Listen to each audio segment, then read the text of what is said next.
Assalamualaikum warahmatullahi wabarakatuh. Selamat pagi anak-anak kelas 6. Ketemu lagi dengan Bu Ika Oktavia di pelajaran selanjutnya.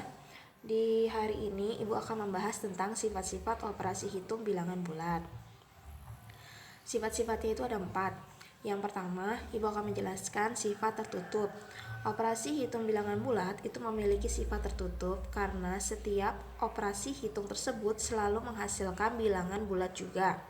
Jika A dan B ialah bilangan bulat, maka A ditambah B sama dengan C, A dikurangi B sama dengan C, A dikali B sama dengan C. Maka C itu ialah bilangan bulat. Seperti contohnya sebagai berikut. Di sini misalnya 2 ditambah 3.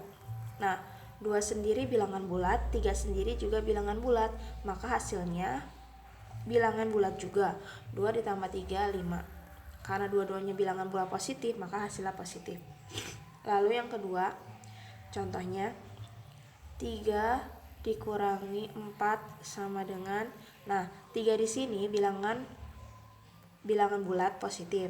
Lalu 4 juga sama bilangan bulat positif. Karena di sini ada tanda kurang, 3 dikurangi 4, maka hasilnya min 1, menghasilkan bilangan bulat juga, ya, tetapi bilangan bulat negatif. Lalu untuk yang perkalian, 3 dikali 5. Nah, 3 bilangan bulat, 5 bilangan bulat, maka menghasilkan bilangan bulat 3 dikali 5, 15. Nah, seperti ini maksudnya. Lalu selanjutnya, yang kedua adalah sifat komutatif.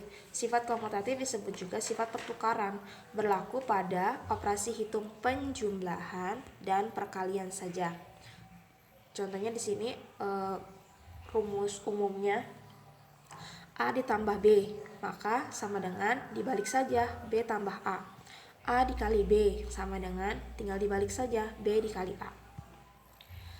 Seperti contohnya sebagai berikut. Contohnya 5 ditambah 7 sama dengan, nah tinggal dibalik, 7 ditambah 5. Apabila nanti disuruh menghasilkan, kalian bisa menghasilkan. 5 ditambah 7, 12. Lalu 7 tambah 5, 12 juga. Nah, sama kan? Nah, ini adalah contoh dari sifat komutatif pada penjumlahan. Apabila sifat komutatif pada perkalian, seperti ini. 2 dikali 8, maka tinggal dibalik saja 8 dikali 2. Nah, 2 kali 8, 16. 8 kali 2 juga sama 16. Nah, seperti ini ya. Lalu selanjutnya yang ketiga, sifat asosiatif. Sifat asosiatif disebut juga sifat pengelompokan. Berlakunya sama seperti sifat komutatif, yaitu hanya berlaku pada operasi hitung penjumlahan dan perkalian. A tambah B dalam kurung tambah C sama dengan A tambah dalam kurung B tambah C. Jadi di sini hanya yang berubah itu tanda kurungnya aja. Kalau yang pertama di depan, nah untuk yang selanjutnya di belakang. Nah, pada perkalian juga sama. A kali dalam kurung B kali C sama dengan dalam kurung A kali B tambah kali C. Nah, seperti itu. Yang pertama kurungnya di belakang, maka yang kedua kurungnya di depan. Contohnya seperti ini. Pertama, Ibu akan berikan kurungnya di depan dulu. 5 tambah 3 tambah 4. Nah, seperti ini. Kurungnya di depan kan? Nah, angkanya tetap posisinya 5 tambah 3 tambah 4. Cuman posisi kurungnya aja yang berubah. Kalau yang pertama itu di depan, kalau yang kedua itu di belakang. Nah, seperti ini. Coba kita jumlahkan. 5 tambah 3, 8 tambah 4. Sama dengan 5 tambah 3 tambah 4, 7. Sekarang 8 tambah 4, 12. 5 tambah 7, 12. Nah, sama kan? Lalu pada kalau untuk yang perkalian juga sama. Di sini Ibu kasih contoh kurungnya di belakang. Contohnya adalah 2 kali 3 kali 1. Pertama kurungnya di belakang dulu.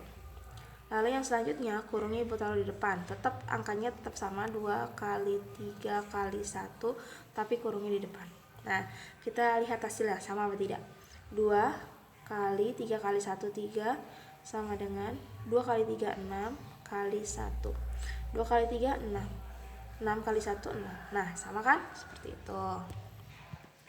Lalu untuk yang selanjutnya, yang terakhir, yang keempat adalah sifat distributif. Sifat distributif disebut juga sifat penyebaran. Sifat distributif dibagi dua, yaitu sifat distributif perkalian terhadap penjumlahan. Rumusnya A kali B tambah C sama dengan A kali B tambah A kali C. Jadi penyebaran. Lalu yang B, sifat distributif perkalian terhadap pengurangan. A kali B kurang C sama dengan A kali C dikurang A kali B. Nah, contohnya seperti ini. Yang pertama, yang pada sifat distributif perkalian terhadap penjumlahan dulu ya. Di sini Ibu tulis 2 kali dalam kurung 3 kali 4. Nah, berarti cara distributifnya adalah kurungnya ada 2. Lalu di sini angka yang depan itu adalah angka 2. Kita taruh 2.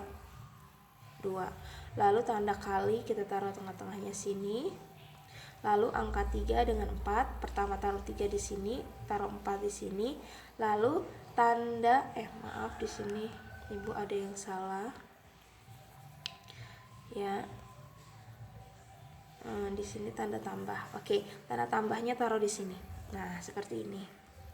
Maka 2 kali 3 6 tambah 2 kali 4 8 sama dengan 6 tambah 8 14. Nah, seperti ini. Oke, yang kedua adalah Ibu akan memberikan contoh sifat distributif perkalian terhadap pengurangan. Seperti ini. 6 dikali 3 kurang 2. Nah, sama, kurungnya harus ada 2 juga. Nah, taruh angka di depannya 6. Taruh kali. Lalu angka 3 dan 2, di sini 3, di sini 2. Lalu tanda tengah-tengahnya itu tak dikurangi. Kalau tadi kan ditambah, kalau ini dikurang. 6 kali 3 18 dikurang 6 kali 2 12 sama dengan 18 dikurangi 12 6. Nah, seperti ini caranya ya. Baik, sekian dari Ibu. Di sini Ibu akan memberikan tugas kepada kalian. Kerjakan halaman 9, tugas kelompok, semua soal dikerjakan. Silakan kalian hitung dan jawab dengan teliti dan benar. Di situ ada soal kanan, soal kiri. Kalian kerjakan dua-duanya, lalu ada diskusi dengan teman sekelompokmu. Di sini tidak usah dengan teman sekelompokmu, kerjakan sendiri-sendiri saja. Nomor 1, 2, dan 3 ya. Yang ada di kotak semuanya tugas kelompok. Oke, sekian dari Ibu. Semoga kalian tetap semangat belajar. Assalamualaikum warahmatullahi wabarakatuh.